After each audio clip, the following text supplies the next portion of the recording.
Au village, il y avait deux écoles primaires, une pour les filles et l'autre pour les garçons.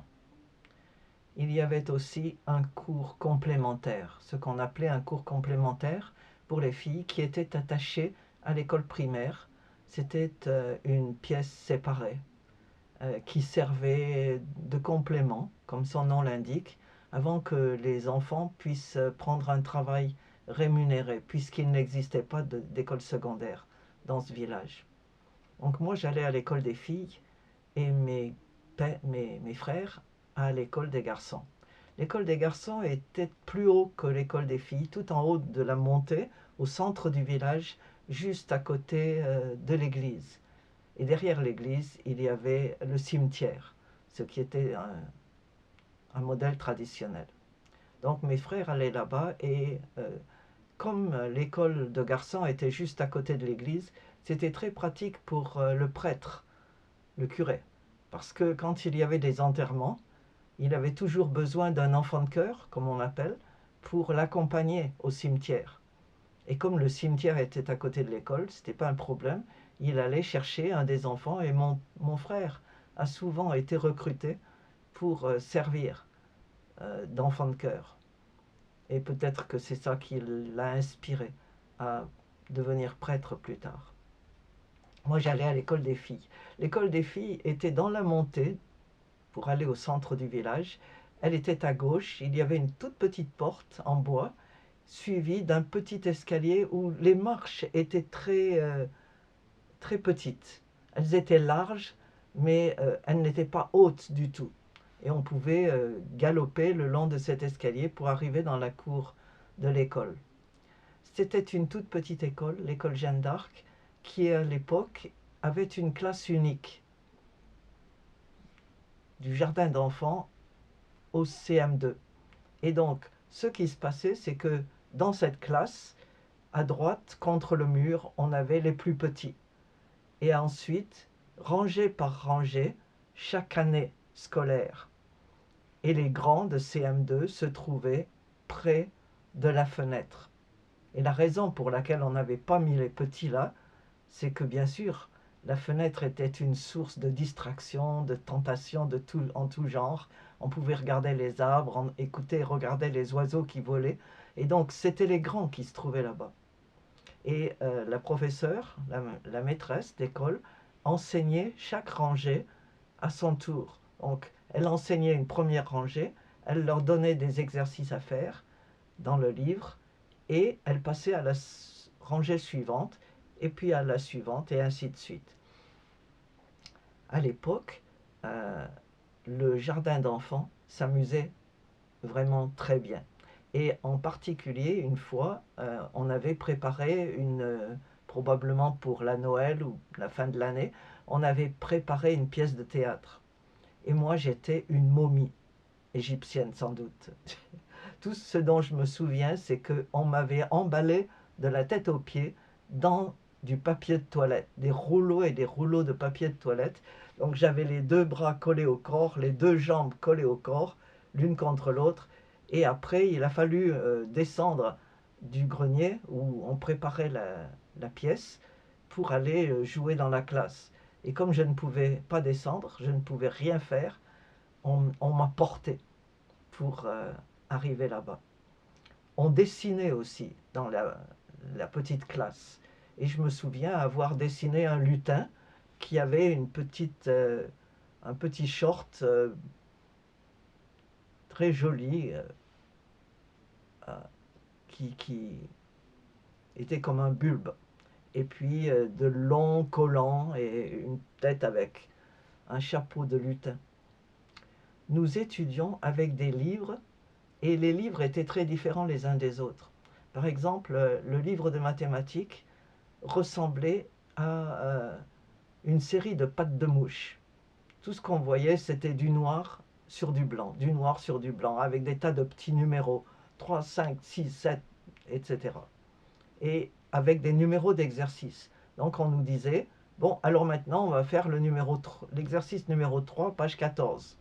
On tournait, on prenait l'exercice et on le faisait. Il n'y avait absolument aucune image et bien sûr pas de réponse toutes faites, indiquées à la fin comme on le fait aujourd'hui. Les livres de français étaient la même chose. C'était du noir et du blanc et avec des numéros d'exercice. J'ai toujours un de ces livres que j'avais gardé pour le souvenir. Donc on nous disait, faites l'exercice numéro 7, page 10, etc. Et on faisait. L'histoire et la géographie, c'était un peu mieux. Il y avait quelques images et ce qu'on apprenait en histoire, bien sûr, c'était ce qu'on appelle aujourd'hui le roman national. Les héros. On n'apprenait que des héros. Ou alors des groupes de héros. Par exemple, on apprenait que nos ancêtres étaient les Gaulois et que ces gens, on voyait une photo avec un Gaulois avec des tresses blondes, il avait les yeux bleus et il avait des armes, un bouclier et on savait que c'était comme ça. Donc notre pays s'appelait la Gaule et nos ancêtres les Gaulois.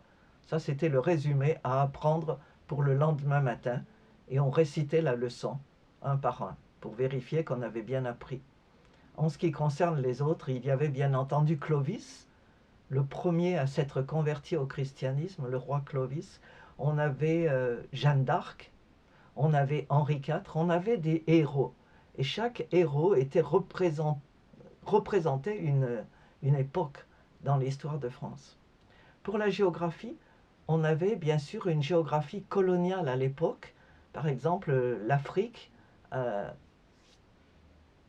pour le Nigeria, c'était un blanc, parce que ce n'était pas une colonie française.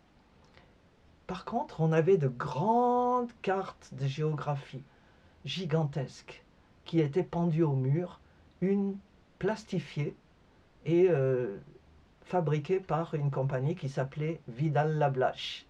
Et ces cartes plastifiées étaient colorées, très très très belles cartes. Et voilà. Alors ensuite, dehors, on avait la cour et au fond de la cour, il y avait ce qu'on appelait le préau. Le préau qui était un espace où on se réfugiait les jours de pluie ou de vent et qui était couvert avec un toit tout à fait normal, mais par contre, il n'y avait qu'un mur au fond. Et au fond, on avait une petite murette qui était devant une haie. Et de l'autre côté, on avait un sentier et puis un grand champ, parce que c'était la campagne. Voilà. Et les toilettes, qu'on appelait les cabinets, se trouvaient dans la cour. C'était des petites cahutes, en ciment bien sûr, fermées devant par une porte, mais il n'y avait pas de siège pour s'asseoir. C'était un trou avec deux pédales en porcelaine et on s'asseyait, on se tenait debout pour faire ses besoins. Et on ne devait d'ailleurs aller aux toilettes que pendant la récréation. Il était hors de question de sortir de la classe en dehors de ça. Il y avait également un internat pour quelques pensionnaires, des gens qui sans doute habitaient dans la montagne et qui ne pouvaient pas venir à l'école. Il n'y avait pas de car scolaire, de ramassage. Donc les enfants devenaient pensionnaires et ils vivaient comme ça. Moi j'ai fait l'expérience de l'internat une fois. Ma mère, je crois, était allée à la maternité pour accoucher et on m'a mise là-bas. Et donc j'ai fait l'expérience après la classe le soir.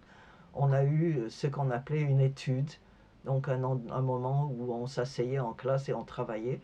Et puis ensuite, il y avait le repas. Et pour moi, c'était vraiment difficile ce jour-là, parce que je n'aimais pas du tout les lentilles, pour une raison inconnue. Et je crois que je n'en avais jamais mangé à la maison. Et malheureusement, c'était le plat principal. Alors j'ai traîné. Et à la fin, tout le monde est sorti de table. Il ne restait plus que moi. Et c'était pas une bonne affaire. Ensuite, on m'a donné un lit qui était séparé du reste du dortoir par une petite verrière. J'ai très bien dormi d'ailleurs, mais c'était une impression étrange d'être quelque part que je connaissais tout en étant vraiment hors de chez soi. Et heureusement, je suis rentré ensuite à la maison à la fin de l'école. J'aimais beaucoup mes professeurs. C'était un plaisir. Je vous raconterai dans une autre vidéo comment on apprenait à écrire.